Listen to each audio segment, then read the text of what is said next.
Hello everyone, back to you into today's second video, doing GWV Sunday Round-Up for today's second video.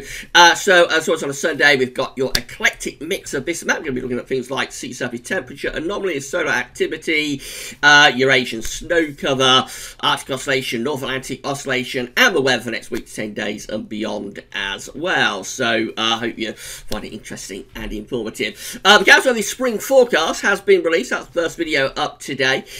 So that video is going to be placed on the spring updates and forecast page, or the spring forecast page now, I suppose, this evening, with written summary going over everything that we discussed in the video. So be a written forecast as well as the video forecast. And I'll get that up for you this evening or tomorrow. It's going to be a very busy day at GWV today, but I'm going to try and get that up for you this evening.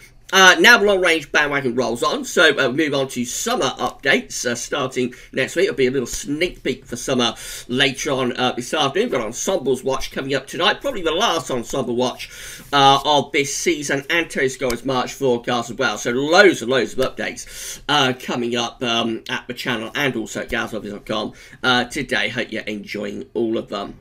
Now, before I do anything else, I'm going to say a big thank you to our latest patron and PayPal donor. So, this latest patron, we've got 62 patrons so far, so hello and a big thank you to our 62 patrons. Our latest patron has also become a PayPal donor as well, so a big thank you to Jonathan Whitty. Jonathan Whitty has become GWV's latest patron and also a PayPal donor for GWV as well. So a big thank you to you, Jonathan. Thank you so much for doing that. That's incredibly kind to do that for GWV. So thank you so much for becoming a patron and also for becoming a donor. If you would like to become a patron for GWV's, as Jonathan has done, all you need to do is come to GWV's PayPal Patreon page and sign up for a Patreon account. Assume you don't already have one. And then you give an ongoing monthly donation to GWV. It can be anything from $1 a month upwards. You pull in with all of the other patrons. And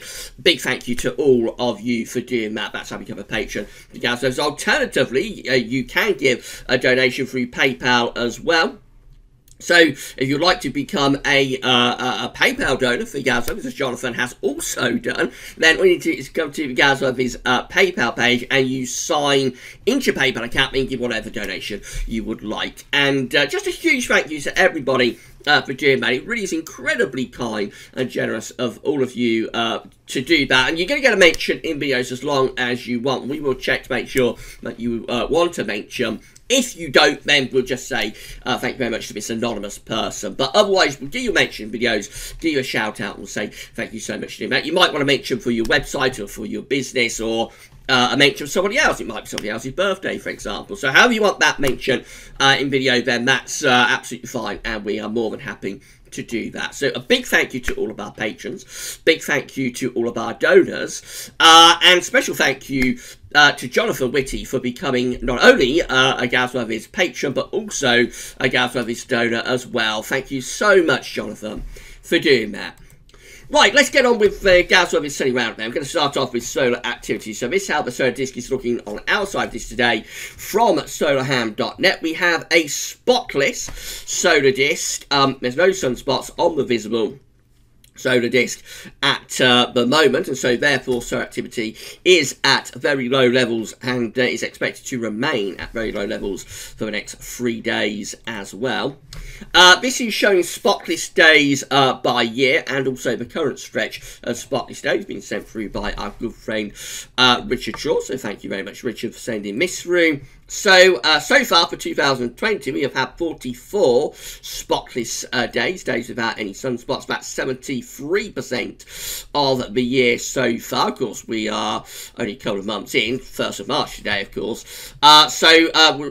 We're very early in the year, but 73% of this year so far has been spotless. In 2019, we had 281 spotless days. That was 77% of the year. That will probably turn out to be the solar minimum year of this solar cycle, but we shall see. We may get a bit of an uptick in solar activity second half of the year as we move into solar cycle 25. But I would imagine this will be another very low solar year. Actually, 2020 will be another very low sunny year, similar perhaps in some ways to what happened in 2009, that had 260 days without sunspots. That was 71% of the year. After 2008, so the middle of the year, of 268 days there, 73% of the year. In any case, it certainly looks like we're at very low levels of solar activity. We're expected to remain at very low levels of solar activity for the next 3 days and beyond as solar minimum continues. Big thanks to Richard sending that through.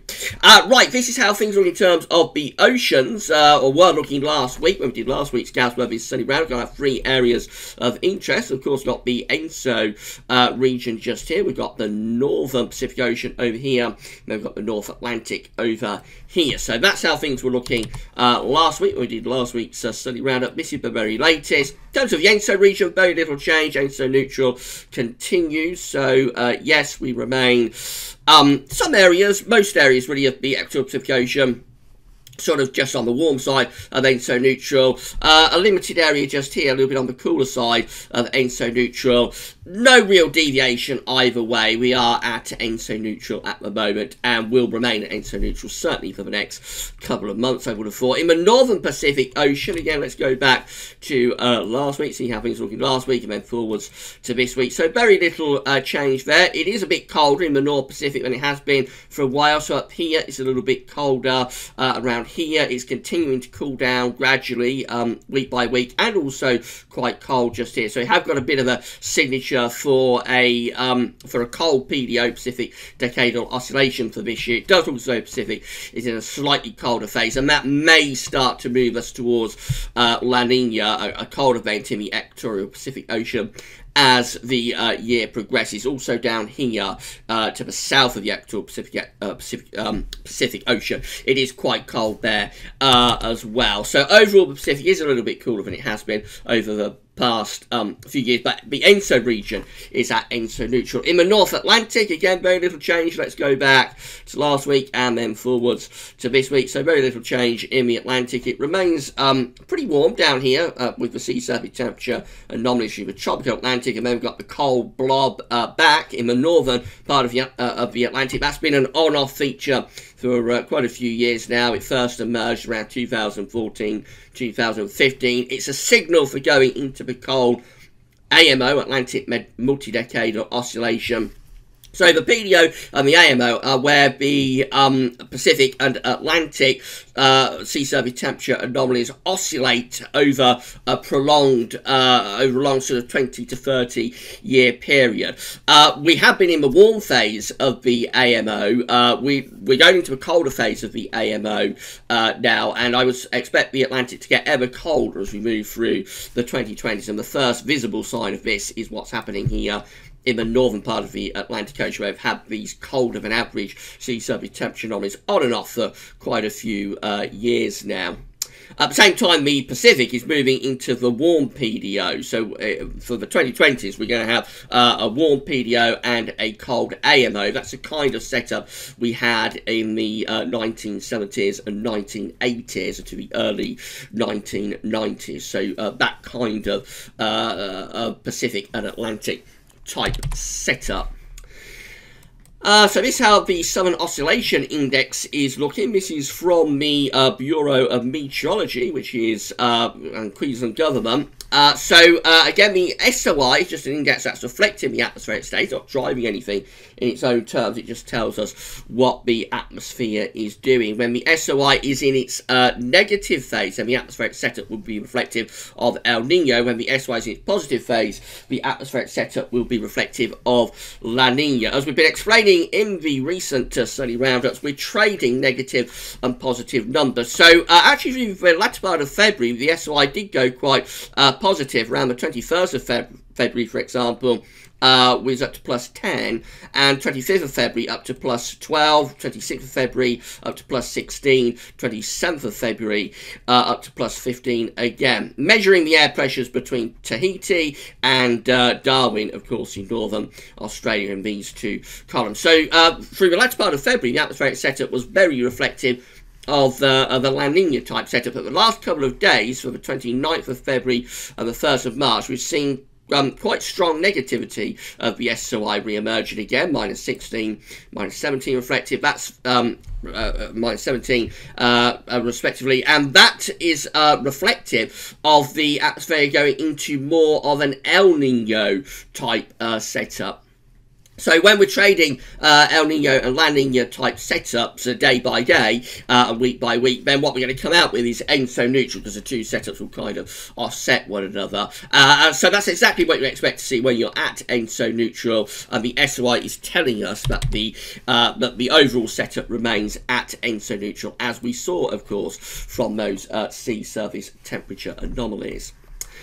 This is how things look in terms of Eurasian snow cover. So still the very disappointing season for snow cover continues across most of Europe. We have got a little bit more snow than we have had at some points through this season, especially across southern parts of Scandinavia. There's a little bit more snow covered there, although still lagging behind where you'd expect to be at the end of February and the beginning of March, really. The snow line has pushed back more or less to the far west of Russia. You would expect that, of course. And we've got a little bit of snow across southern parts of Germany, for example, a little bit over here as well. So it's a little bit more snow than we've had over the course of this winter on many days. But still, really, for the end of February, that is well below what you'd expect to see in terms of snow cover across Europe. So yes, it's been a very disappointing season this for snow cover, away from mountainous areas anyway. I mean, like the Scottish ski resorts, I think have done very well, and I suspect parts of Alpine Europe have done quite well for snow cover as well this winter. But more widely in city areas, towns, cities, urban areas, it has been a very disappointing season for snow cover across many parts of Europe, all because of that strong westerly zonal flow that we have been in all the way through the winter, of course. One aspect of that, though, is that we've done a little bit better for Arctic sea ice extent, as we've kept the cold air generally within the northern latitudes this winter. So on this chart, we can see the extent of Arctic sea ice in this yellow area. We have got quite a bit of it at the moment, again, result of this very zonal and Atlantic-driven westerly winter that we've been in. So the blue line here on this chart is reflecting Arctic sea ice extent. It's just there. Now, if we add in some of the long-term averages, so let's put in the 2011 to 2019 average, that's that second blue line, you can see that we're above that still. So, yes, we have done a little bit better for Arctic sea ice extent compared to the most recent 10-year average. If we add in the 2001 to 2010 average, which is this darker coloured line just here, you can see that we're under that now. So we did reach parity with that around a couple of weeks ago, but now we're just a little bit under it. So we have seen a bit of a fallback in terms of Arctic sea ice extent compared to the 2001 to 2010 average, and of course we are well behind the 1991 to 2000 and also 1979 to 1990 average. So it's been a little bit of a recovery in Arctic sea ice extent through this winter compared to like the most recent 10-year average, but we're still lagging behind the 2001 to 2010 average just, and we're well behind the 1991 to 2000 and 1979 to 1990 average. Nevertheless, we have to take good news when we get it, and this is a bit of good news that Arctic sea ice extent is a little bit better this winter as a result of what has been a very Atlantic-driven and western winter. Of course, that says nothing about Arctic sea ice thickness. So just because we've done a little bit better with Arctic sea ice extent doesn't mean that it won't all melt when we get through to the summer, because a lot of this is going to be very thin ice, of course. But anyway, take good news where we can get it, and this winter has been a little bit better for Arctic sea ice extent compared to the more recent years and the most recent 10-year average. QBO is looking like this. This is from NASA. Now, I haven't got the QBO number in for March yet. We will have that for you next week. It'll probably come out fairly similar to what we had we haven't got it for February, I should say. That's going to come out in the next few days. So it will probably come out quite similar with the QBO number to what we had in January. What we can see is that we are still struggling to push this easterly QBO phase down into the troposphere, 30 HPA is the troposphere, or the beginning of the troposphere, I suppose. So you think of this like, these are the levels of the atmosphere, this is the stratosphere up here at 10 HPA, this is down on the surface. Where the troposphere is around 30 to 50 HPA, that's the boundary level of the atmosphere where weather is taking place. So the very top of the troposphere, from the stratosphere to the troposphere, is 30 HPA. And you can see that the easterly QBO on this is depicted by these blue and green coloured areas. So that's the easterly phase of the easterly QBO that we have from 2017 to 2018. This is the westerly phase of the QBO that we have from 2018 to 2019. Through most of 2019, actually. So you can see that the last ECQBO descended very easily. A very nice descent into the easterly QBO happened quite quickly, and there were no issues descending that easterly QBO down into the troposphere. This one is struggling quite a lot to descend into the troposphere. So we've got the easterly QBO in the upper levels of the atmosphere, in the stratospheric level, but it is struggling to push itself down into that tropospheric level at 30 HPA. You can see where these ragged looking sandy coloured areas are just continuing along this 30 HPA line, but we are struggling really to push this easterly QBO into the troposphere. It will get there. We will go definitively into the easterly phase of the QBO in the next few months, but it's certainly a delayed start to it. But I would anticipate through this spring we will properly transition into the easterly QBO, but at the moment it's just struggling to push through into the troposphere.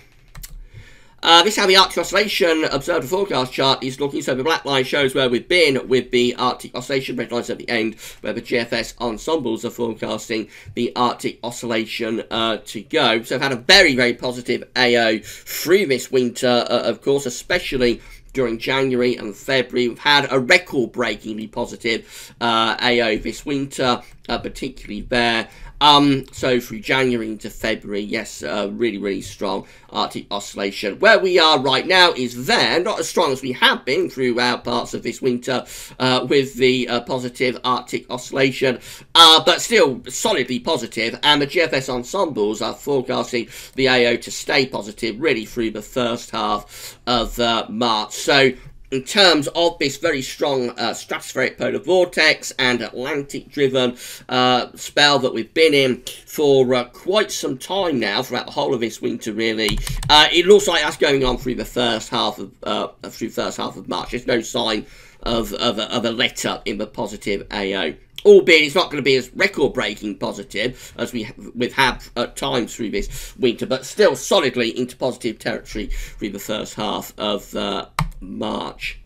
North Atlantic observed and forecast chart also shows something similar. So again, we've had a positive phase of the NAO as well. These indexes are all just measuring the atmospheric setup. So this time it's measuring the atmospheric setup in the North Atlantic between Iceland and the Azores. So when you've got a positive NAO, you have low pressure around Iceland and high pressure through the Azores. And of course, when you're in a negative NAO, then you will flip that and you will have high pressure around Iceland and low pressure through the Azores. We've been in a positive NAO throughout the winter. We're still positive with the NAO right now, and the GFS ensembles, you've guessed it, they're forecasting the NAO to stay positive through the first half of March. So from an index perspective, there's no sign of a change to the fundamental setup, which is westerlies, strengthened, a strong stratospheric polar vortex, keeping cold air up in the Arctic, very little, if any, northern blocking to go, just a continuation of the pattern we've had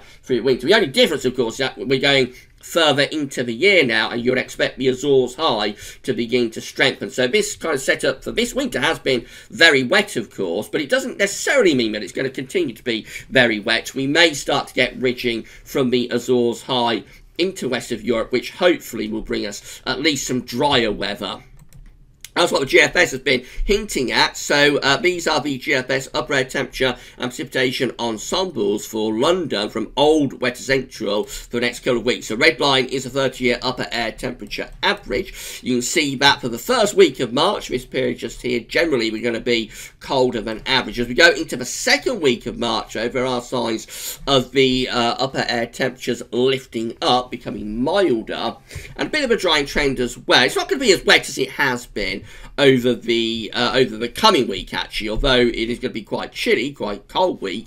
It's not going to be as wet as it has been. Generally, precipitation in the next few days is going to be more showery in nature. Next weekend, though, or the coming weekend, does look quite unsettled. There could be some quite heavy rain in there. And then beyond that, through the second week of March, it looks like we've got a gradual sort of drying trend beginning to appear, although not completely settled. Even then, there will still be sort of showery conditions even through the second week of March and up to the middle of the month. But it does look as though the GFS ensembles are turning things a little bit drier through that second week of March, hopefully. Temperature anomalies from the 1st to the 9th of March, a little bit below average, which you would expect, of course, with the upper air temperatures being cold and average. So yes, it could be quite a chilly start to March and to meteorological spring 2020. Precipitation anomalies from the 1st to the 9th of March. Coming out still a little bit wetter than average for the northwest of the country, near normal to a bit drier than average for England and Wales. I would expect these may start trending a little bit drier even in the north over the next couple of days. In America, most parts of the states looking quite mild, actually. This east and southeastern corner of the states, a little bit cold on average, as is the Pacific Northwest, but many other states in between, particularly through the Midwest, looking really quite significantly above average with temperatures through the first week of March. And precipitation-wise, actually many states looking dry. It's a bit wetter down in the far southern states, particularly Texas, standing out there as being quite wet, which is relatively unusual, I would have thought, but in March anyway. But yes, it does look as though many parts of America are actually drier than average in the week ahead. Coming back to home, this is how the midnight GFS run was looking for Wednesday. So this is what we got coming up in the next few days. We've got these shallow, flabby areas of low pressure near the country, which means the overall pattern is still quite unsettled, but it's not going to be as unsettled as it has been. You notice the isobars are nicely spaced out, so the wind is going to ease off. Won't feel too bad in the March sunshine, although watch out for cold nights. I think we'll have some cold nights coming up in the next few nights, leading to some frost. And where we've got those little shallow areas of low pressure, there will be further showers around, but it's not going to be as unsettled as it has been in the coming few days. However, we get to the end of the week and the weekend, and then it does look as though could turn a little bit more unsettled, actually. Might turn wet and windy again next weekend. Into the second week of March, we find that low pressure moving off into Scandinavia. On the 9th of March, turning winds into the north. They look quite cold. And then up to day 10, we've got high pressure trying to ridge up from the south and southwest. So as we go through the second week of March, this is going to be the question: how much influence does this Azores high have? Does the ridge from the Azores high have into the country? At the moment, it looks like England and Wales getting the driest weather on this GFS run. Northern areas still a little bit unsettled up to day 10. And then the high pressure starts to exert its influence rather more through the extended range with this midnight GFS run, and really takes over as we get towards the middle part of March. So it's a gradual, slow old process to build up this high pressure, which is what you'd expect, because it has been such an entrenched, unsettled pattern. It's not going to be immediate to get this high pressure coming along. But very gradually, day by day, week by week, the GFS midnight run is showing that we finish up somewhere much more settled with high pressure dominating the scene. The 6 o'clock GFS run has been updating as we've been speaking, so let's go back and have a look at that one. So again, Wednesday, rather shallow areas of low pressure close to the country, keeps things a bit showery, but it's not going to be as wet as it has been. But at the end of the week and next weekend could turn more unsettled. This is Saturday, low pressure bed coming off the Atlantic, looking a little bit wet and windy, and that continues into Sunday. I don't think it'll be stormy next weekend, but it may be more unsettled than it will be sort of of Monday to Friday, if you see what I mean. Up to day 10, still looking quite unsettled. Again, we're trying to build this ridge up to the southwest from the Azores High. The Azores High is centred over northern Spain. It is trying to push itself northwards, but the Atlantic is not easing off the gas as much with this 6 o'clock GFS run. That's how we look as we get up towards the extended range. So again, we've got a bit of a ridge in the south, low pressure out to the north and to the west. Let's see what happened in the very extended range with this 6 o'clock GFS run. So a bit of a northwesterly there on Saturday, the 14th of March. And then we probably are going to end up with the high pressure building in. So then we build in the ridge as we get towards the middle of the month. And that will properly start to settle us down. But you see, again, it's same idea. It's not an immediate settling process, and the first half of March, particularly for the north, could be quite changeable. For southern areas, excuse me, we do start to build up that ridge through the second week of March on the GFS output. However, the other two, GM and ECM, I'm going to show you those now, are looking a little bit more unsettled, unfortunately. So this other GM is looking for Wednesday. Again, same idea, shallow areas of low pressure close to the country, keeping showers going, but not as unsettled as we have had in recent days. But we get to the weekend,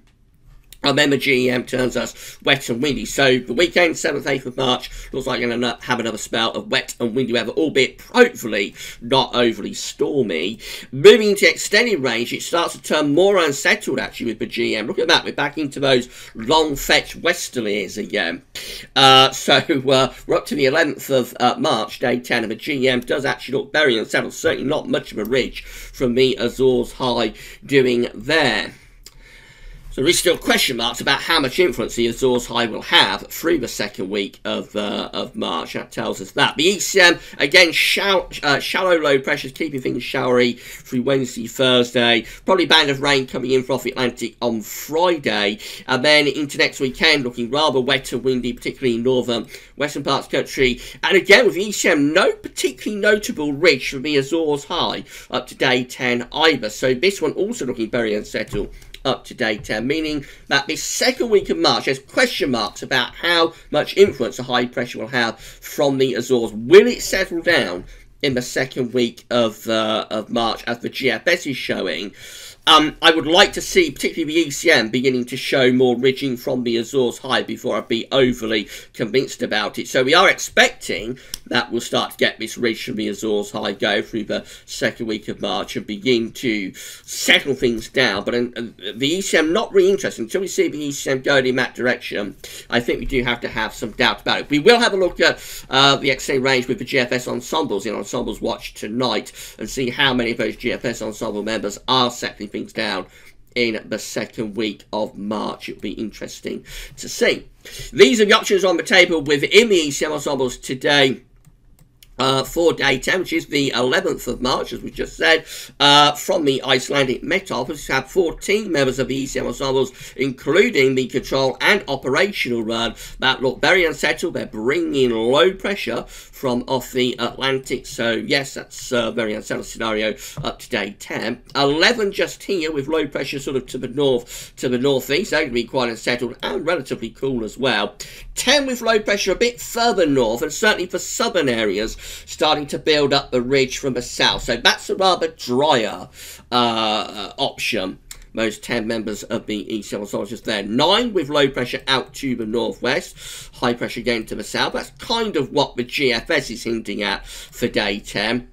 5 just here, looking very unsettled with low pressure right over the top of the country. And then 2, hinting at a bit of a Scandinavian high. That is a more settled option. It's also bringing in quite cold easterly winds. That's very much a minority option. I think if you take all those scenarios together, the ECM ensembles are probably still favouring relatively unsettled conditions up to day 10, which is taking us sort of into the middle of the second week of March.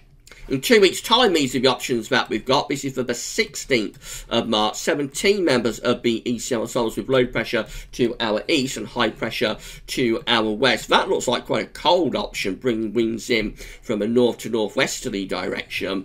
probably still a little bit unsettled as well. 16 with a ridge over top of the country. Obviously, that one is settling things down.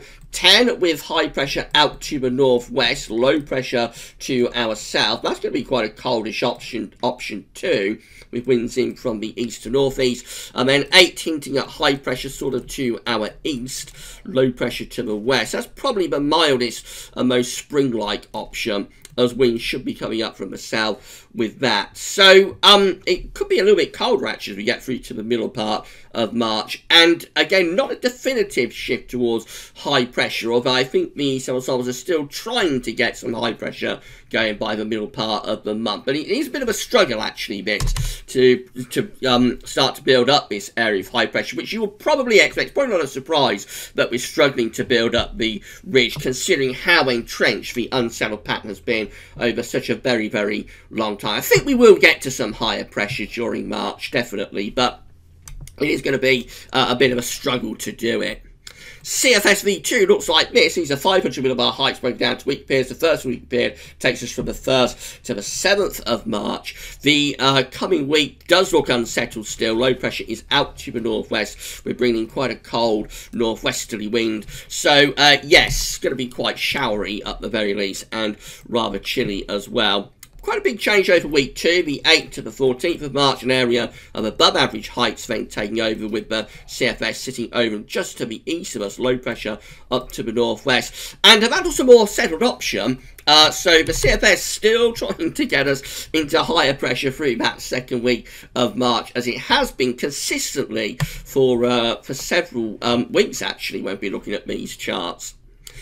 Week 3 is the 15th to the 21st of March, and that one has above average heights sort of to the east, to the south, and also to the west, but below average heights up to the northwest. Maybe just a little bit more unsettled again in that week, particularly for northern parts of the country. And then week 4, the ridge is back big time. This is 22nd, 28th of March, above average heights extending in from the Atlantic into the UK and on to northern parts of Europe. Obviously, that's going to be a much more settled week if it comes off, and probably a little bit spring-like, although we could be picking up quite a chilly easterly wind down in the south. The CFS definitely wants to produce a drier March, but how successful this forecast is that the CFS has been consistently going for March remains to be seen. Until we see the ECM moving towards higher pressure, I think there is doubt about how much influence this higher pressure is going to have through the second week of March and up to the middle of March. So that's what we'll be looking for in the week to 10-day video updates in the coming week. We'll be looking to see whether the ECM shifts to more of an anticyclonic drier solution. CAN6 was updated today, so I'll just leave you with this. So this means still have a pressure anomaly for March 2020 from CAN6, and it's going for high pressure. So all of the longer range stuff, or a lot of the long range stuff, is looking anticyclonic for this March, but it's the shorter range that's most important, of course, because that will pick up the day-to-day changes. And except for the GFS, the shorter range is struggling to get this ridge going for March. So it is a bit confusing just how much influence high pressure will have during March. April with CAN6 is also looking quite anticyclonic as well. High pressure looks like it should be relatively dominant for both March and for April. And it's still sort of there for May as well, although a bit weaker in May. But overall, this looks like a much, much drier season if you take what CAN6 is showing seriously. And of course, any long-range forecast output is fraught with health warnings. But certainly CAN6 going for a much more anticyclonic type pattern during this spring. We suggested that this spring will, in our spring forecast, we suggested that this spring will be drier than the winter and autumn preceding it. I don't think there'd be too many surprises about that, of course, because both autumn and winter were very, very wet seasons. So it should be dry compared to those. But I think there will still be influences from unsettled weather, particularly through this first half of March. Interestingly, CAN6 is also back with its idea of a La Nina getting going through this spring and summer. So these are the sea surface temperature anomaly forecast charts. This is the ENSO region just here. Of course, we're back to where we started at the beginning of the video, really. So at ENSO neutral for March, it is seeing a bit of a colder area beginning to develop in the eastern part of the equatorial Pacific. Look what happens though as we extend through to the summer months. It's got a quick transition into La Nina, but say by the time we get through to August and September, CAN6 is producing a relatively moderate La Nina type event. So on the scale, sort of taking things down to around a degree below average in the central part of the equatorial Pacific Ocean, maybe taking sea surface temperature down to around 1.5 degrees below average. That's kind of borderline weak to moderate La Nina that is getting going there as we go through the summer and into the autumn. And then it strengthens it further as we get into the autumn and on towards the winter. Then we do have a proper La Nina signal in place. That's as unreliable as any other long-range output, of course, but it's interesting that CAN6 and the CFS, which we've talked about in other videos, CFS and CAN6 are both shifting towards the La Nina getting going for 2020. It's got a quick transition though, so it probably doesn't affect anything for this spring. It probably doesn't have any effects on the spring, but by the time we get through to the summer, if this La Nina is powering up, then we may have to watch out for a rather unsettled summer. I'll say no more than that because we'll be discussing this in the summer updates in the coming weeks, of course. Right, so that's it, guys. GWV Sunday Round-Up today. Don't forget to check out the spring forecast that we've released today. That video will be placed on the spring forecast page with a written summary. Hopefully this evening, it may be tomorrow. I'm going to try and get it on the spring forecast page this evening. We've got a little sneak peek for summer coming up later on this afternoon, and also we will have Ensembles Watch, probably the last Ensembles Watch of the year this evening. Terry Scoley's March forecast is going to be released tonight as well, so a very busy day. Hope you're enjoying all of the updates. Don't forget to give us a like on the video, let us know in the comments what you think, and also subscribe to the YouTube channel. You'll be notified when the content you want to see is uploaded. Right, that's all for now. Thanks for watching.